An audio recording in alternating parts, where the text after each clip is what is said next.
Hello student, आज हम करेंगे क्लास 7 का चैप्टर नंबर 4। चैप्टर का नाम है सिंपल इक्वेशन। और इसका हम सबसे पहले इंट्रोडक्शन करेंगे कि इक्वेशंस होती क्या है। इसमें इक्वेशंस होती क्या है, जैसे सपोज दैट मैं एक सिंपल इक्वेशन लिख लेता हूँ, जैसे x plus 4 is equal to 8। ठीक है, तो ये एक इक्वेशन है। इक्वेशन क्यों है? इक्वेशन हमेशा कैसे होती है? दो पार्ट में डिवाइड होती है, एक लेफ्ट हैंड साइड यानी कि इक्वल के इस ओर, और एक राइट हैंड साइड। ये लेफ्ट हैंड साइड इसको बोलते हैं LHS, और ये राइट हैंड साइड है, इसको बोलते हैं RHS। ठीक है, तो जो LHS है वो हमेशा RHS के ही इक्वल होनी चाहिए, तभी ये इक्वेशंस सेटिस्फाइड होती है, जो कि हम इसका 4.1 में करेंगे। ठीक है, तो ये हमारे पास होगी सिंपल इक्वेशन। इसमें जो x है ये वेरिएबल है। कोई भी अल्फ़ाबेट इंग्लिश का XYZ उसको बोलते हैं वेरिएबल। ये वेरिएबल होता है। ठीक है, ओके स्टूडेंट, अब हम चलते हैं इसके एक्सरसाइज 4.1 पर। और यहाँ पे हमारे पास क्वेश्चन है complete the last column of table. यहाँ पे टेबल है, मैंने सही ढंग से नहीं बनाया, बुक में देख सकते हैं टेबल किस तरह से दिया हुआ है। तो स्टूडेंट यहाँ पे मैंने सिंपली टेबल जैसा बनाया है। इसमें फर्स्ट कॉलम ये है, सेकंड कॉलम ये है और थर्ड कॉलम ये है। फर्स्ट कॉलम में हमारे पास इक्वेशंस दे रखी है, सेकंड कॉलम में हमारे पास वैल्यूज दे रखी है, और थर्ड कॉलम ये थर्ड कॉलम है। तो जो थर्ड कॉलम है उसमें हमारे पास पूछा गया है कि से whether the equation is satisfied. तो इक्वेशन सेटिस्फाइड कब होती है? जब लेफ्ट हैंड साइड बराबर होता है राइट हैंड साइड के, तो तब इक्वेशन क्या हो जाती है? सेटिस्फाइड हो जाती है। ठीक है, तो हमें सबसे पहले क्या करना है, इक्वेशंस में जो वैल्यूज दे रखी है वो पुट कर लेनी है। तो कैसे करूंगा मैं? यहाँ पे कर लेता हूँ, इक्वेशंस यहाँ पे उतार लेता हूँ। इक्वेशन मेरे पास है, फर्स्ट क्वेश्चन है ये x plus 3 is equal to 0, और वैल्यू हमारे पास दे रखी है, वैल्यू दे रखी है x इज इक्वल टू 0। ठीक है, तो हमें क्या करना है, अब x की जगह पर जहां पर हमारे पास x है वहां पे हमें 0 पुट करना है। तो ये यहाँ पे x की जगह हम क्या करेंगे? 0। ठीक है, और प्लस 3 ऐसे रहने देंगे और इज इक्वल टू 0। तो ये हमारे पास क्या है? ये लेफ्ट हैंड साइड है, ये हमारे पास राइट हैंड साइड है। तो देखो 3 में 0 प्लस करेंगे तो ये हमारे पास 3 होगा, और बीच में बराबर का साइन है और यहाँ 0 है, तो 3 0 के बराबर नहीं होगा। 3 0 के बराबर नहीं होगा ना, 3 और 0 कभी बराबर नहीं होते, यानी कि लेफ्ट हैंड साइड और राइट हैंड साइड क्या नहीं हुए? बराबर नहीं हुए। इट मीन से ये जो हमारे पास स्टेटमेंट यहाँ पे हम क्या लिखेंगे? यहाँ पे लिखेंगे नॉट सेटिस्फाइड। क्या लिखेंगे? नो लिख लेना बस, इसके लिए ये हमारे पास क्या हो जाएगा? नो हो जाएगा। ठीक है, अब इसी तरह से मैं दूसरा क्वेश्चन कर लेता हूँ, इसका सेकंड पार्ट यहाँ पे कर लेता हूँ। ये मेरे पास है, चाहे तुम इसको अलग रफ वर्क भी कर सकते हो और वहाँ पे फिर टेबल में यस और नो ही लिख सकते हो, चाहे एक एक करके तुम सॉल्व करके उसको फेयर वर्क भी दिखा सकते हो। ठीक है, जैसे तुम्हारे टीचर कहें। सेकंड हमारे पास है, सेकंड क्वेश्चन हमारे पास है x plus 3 is equal to 0, और वैल्यू कितनी दे रखी है? वैल्यू दे रखी है -3। तो यानी कि हमें x की जगह पर क्या रखना है? इस बार -3 रखना है। तो यहाँ पे ये x है, इसकी जगह हम क्या रखेंगे? -3 प्लस 3, बाकी सारा वही लिखेंगे ना, सेम इक्वेशन ही लिखेंगे। x, इस x की जगह हमने क्या रख लेना है? -3 रख लेनी है। ठीक है, तो -3 प्लस 3 इज इक्वल टू 0। अब देखो एक प्लस का 3 एक माइनस का 3 है, तो प्लस के 3 में से माइनस से 3 चले जाए, प्लस 3 और -3 क्या हो जाएगा? 0 हो जाएगा ना। तो ये हो जाएगा 0 बराबर 0। तो देखो लेफ्ट हैंड साइड भी 0 है और राइट हैंड साइड भी 0 है, तो लेफ्ट हैंड साइड और राइट हैंड साइड इक्वल आ गए, यानी कि ये क्या हो जाएगी? सेटिस्फाइड हो जाएगी इक्वेशन। तो तुमने लिख लेना है यहाँ पे, इसके लिए सेकंड के लिए तुमने लिख लेना है यस। इसी तरह से हम क्या करेंगे, इसका थर्ड पार्ट करेंगे, और भी बीच में जो छूट गए हैं वो आपने कर लेने हैं। मैं इसका कर लेता हूँ अब। ये वाला मेरे ख्याल से ये नो है, और ये वाला यस है जो मैंने अभी किया। ठीक है, अब ये कर लेता हूँ मैं। यहाँ पे है x -7 इज इक्वल टू 1, और x की वैल्यू हमारे पास क्या दे रखी है? x की वैल्यू हमारे पास दे रखी है 7। तो हमने सिंपली x की जगह 7 पुट कर लेना है, यानी कि यहाँ पे हमने क्या कर लेना है? 7 लिख लेना है। 7 - 7, बाकी वही सारी डिजिट वही रहेंगी, इज इक्वल टू 1। अब 7 में से 7 चले जाएगा तो 0 रह जाएगा, और 0 किसके बराबर नहीं होगा? 1 के बराबर नहीं होगा, यानी कि लेफ्ट हैंड साइड जो आ रही है हमारे पास वो बराबर नहीं आ रही है राइट हैंड साइड के। तो अगर ये केस बन रहा है left hand side not equal to right hand side, तो वहाँ पे हम क्या लिखेंगे? इसके आगे क्या लिखेंगे? नो लिख लेंगे। ठीक है, अब अगला है हमारे पास है x, यहाँ पे लिख लेता हूँ, ये हमारे पास है x minus 7 is equal to 1 और x की वैल्यू हमारे पास दे रखी है, x की वैल्यू यहाँ पे क्या दे रखी है 8। तो यानी कि x की जगह हमने क्या रख लेना है वैल्यू, x की जगह हमने क्या रख लेनी है 8 रख लेनी है। तो 8 माइनस 7 इज इक्वल टू 1। अब 8 में से 7 माइनस हो रहा है तो 1 इज इक्वल टू 1।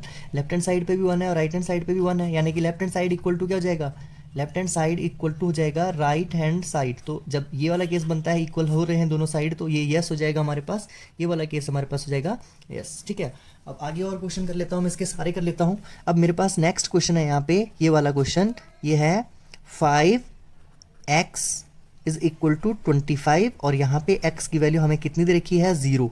x की वैल्यू क्या दे रखी है 0, तो यानी कि x की जगह हमें 0 पुट करना है, तो 5 रहेगा। x की वैल्यू देखो इन दोनों के बीच कोई साइन नहीं है तो मल्टीप्लाई का साइन होगा, ठीक है, मल्टीप्लाई का साइन होगा, और x की जगह हमने क्या रख लेना है 0, ठीक है, इज इक्वल टू बाकी सारे वही। अब कोई भी डिजिट अगर किसी भी डिजिट से मल्टीप्लाई करती है तो क्या हो जाता है 0 हो जाती है, 0 इज इक्वल टू 25 और 0 कभी भी 25 के बराबर नहीं हो सकता, तो नॉट इक्वल, यानी कि left hand side not equal to right hand side. तो यहाँ पे ये वाला केस क्या बन रहा है हमारे पास, फिर से नो बन रहा है। ठीक है, नेक्स्ट इसका पार्ट है ये वाला, इसको कर लेते हैं यहीं पे। ये हमारे पास है 5x इज इक्वल टू 25 और x की वैल्यू हमारे पास दे रखी है 5, x की वैल्यू दे रखी है 5, x की वैल्यू 5 है, यानी कि जहाँ पे x होगा वहाँ पे मेरे को क्या रखना है वैल्यू 5 रख लेनी है। तो 5 पहले से था, इन दोनों के बीच x और 5 के बीच कौन सा साइन था मल्टीप्लाई का, तो x की जगह हमने कितना रख लेना है 5 इज इक्वल टू 25। अब 5 को मल्टीप्लाई करेंगे तो कितना हो जाएगा 5 5 ज़ा 25 इज इक्वल टू 25। देखो 25 के बराबर हो जाएगा, यानी कि लेफ्ट हैंड साइड इक्वल आ रही है हमारे पास राइट हैंड साइड के इक्वल आ रही है, left hand side right hand equal आ रही है अगर, तो इक्वेशन क्या हो जाएगी सेटिस्फाइड हो जाएगी। तो इसलिए हम यहाँ पे क्या लिखेंगे यस लिख लेंगे। ठीक है, इसी तरह से हमारे पास है 5x is equal to 25 where x is equal to -5। ठीक है, तो ये आपने खुद ट्राई करना है, ट्राई योर सेल्फ। अब मैं ये कर लेता हूँ ये वाला, यहाँ पे जगह भी नहीं है, फिर मैं यहाँ पे कर लेता हूँ इसको। ये है m/3 इज इक्वल टू 2 और m की वैल्यू दे रखी है हमारे पास -6, यानी कि m की जगह हमने -6 रख लेना है। तो m ऊपर है, ऊपर लिख लेंगे -6/3 इज इक्वल टू 2। अगर 3 से 6 को काटेंगे तो कितनी बार में कटिंग हो जाएगा 2 बार में, तो ये हो जा रहा है हमारे पास -2 और यहाँ हमारे पास 2। देखो एक माइनस का आ रहा है एक प्लस का आ रहा है, तो ये कभी भी बराबर नहीं होंगे, तो यानी कि नॉट इक्वल आ रहा है। ठीक है, left hand side not equal to right hand side, तो यानी कि ये भी सेटिस्फाई नहीं होगा, इसको भी तुमने नो लिख लेना इसके आगे, नो टेबल में ही। ठीक है, और यहाँ पे फिर अगला इसका पार्ट है m/3 is equal to 2, m की वैल्यू 0 होगी अगर। ठीक है, तो इसको मैं आगे यहीं पे कर लेता हूँ, यहाँ लास्ट में जगह बची हुई है। ये हमारे पास है m/3 इज इक्वल टू 2 और यहाँ पे m की वैल्यू 0 दे रखी है, यानी कि m की जगह हमने क्या रखना है 0। तो ये क्या हो जाएगा 0/3 इज इक्वल टू 2। अगर किसी भी ऊपर 0 है और नीचे कोई भी डिजिट है तो ये पूरा टर्म्स जो है क्या हो जाएगा 0 हो जाएगा। तो 0 कभी भी 2 के बराबर नहीं होगी, नॉट इक्वल टू 0, 2 0 के बराबर नहीं होगी, तो not equal, left hand side right hand side equal नहीं आ रहे, तो ये भी नॉट सेटिस्फाइड हो जाएगी। ठीक है, अभी लास्ट पार्ट है इसका। अब हमने क्या करना है, यहाँ पे m की जगह 6 रख लेना है, तो 6/3 हो जाएगा इज इक्वल टू 2। 3 से 6 को काटेंगे तो हमारे पास बन जाएगा कितना 2 3 6, यानी कि 2 is equal to 2। Left hand side right hand side बराबर आ रहा है, ये भी नो आ रहा था हमारे पास और ये आ गया हमारे पास यस। तो इस तरह से हमने इसके सारे पार्ट कर लेने हैं और ये थर्ड कॉलम में यस और नो लिख के ही हमें अपना आंसर देना है। उसके लिए हमें क्या करना पड़ेगा, हमें सब सॉल्व करने पड़ेंगे, आप एक एक करके उसको सॉल्व करके भी दिखाएंगे। तो इस तरह से हमारा ये हो गया फर्स्ट पार्ट। अब चलते हैं इसके सेकंड पार्ट की ओर। तो डियर स्टूडेंट, मैंने लिख लिया है क्वेश्चन नंबर 2। ये कह रहा है check whether the following equation, check whether the value given in the brackets in solution is solution to given equation और नॉट। हमारे पास इक्वेशंस दे रखी हैं और वैल्यूज दे रखी हैं ब्रैकेट में, हमें ये वैल्यूज पुट करनी है इक्वेशंस में और चेक करना है कि left hand side right hand side equal आ रहा है। अगर left hand side right hand side के इक्वल आ रहा है तो हम बोलेंगे, क्या बोलेंगे यहाँ पे यस और नो, नॉट। ठीक है, जैसे कि पहले क्वेश्चन पढ़ लेते हैं, check whether the value given in the brackets is solution, कि क्या ये इसका सोल्यूशन है। जो ब्रैकेट में हमारे पास दे रखा है, वैल्यू दे रखी है, क्या वो सोल्यूशन इसका सोल्यूशन है, इक्वेशन का सोल्यूशन है। अगर left hand side right hand side के बराबर आ रहा है तो सोल्यूशन है, अगर नहीं दे रहा है तो नहीं आ रहा है इक्वल तो नहीं है सोल्यूशन। ठीक है, इसी तरह सेम क्वेश्चन है जैसे फर्स्ट वाला है। ठीक है, तो अब हम कर लेते हैं यहाँ पे फिर से इसका फर्स्ट पार्ट कर लेते हैं। कैसे करेंगे, हमारे पास है n+5 इज इक्वल टू 19, ये इक्वेशन है, इक्वेशन मैंने बताया था। ठीक है, इसमें हमारे पास एक क्या होगा वेरिएबल, यहाँ पे n वेरिएबल है और बीच में इक्वल है, left hand side right hand side, ये पहचाना इक्वेशन है। ठीक है, अब हम क्या करेंगे, यहाँ पे हमारे पास वैल्यू दे रखी है n की 1, तो हम क्या करेंगे n की वैल्यू 1 पुट करेंगे, 1 + 5 इज इक्वल टू 19। ओके, तो 1 और 5 को प्लस कर रहे हैं तो वो हमारे पास 6 हो रहा है, और 6 कभी भी 19 के बराबर नहीं होगा, यानी कि हम यहाँ पे लिखेंगे left hand side not equal to right hand side, ऐसा लिखेंगे। तो ऐसा लिख लिया हमने, left hand side is not equal to right hand side. थोड़ा अच्छी तरह से इसको लिख लेते हैं, तो लिख लेते हैं hence the value of n is equal to 1, n की वैल्यू 1 थी ना, n is equal to 1 is not a solution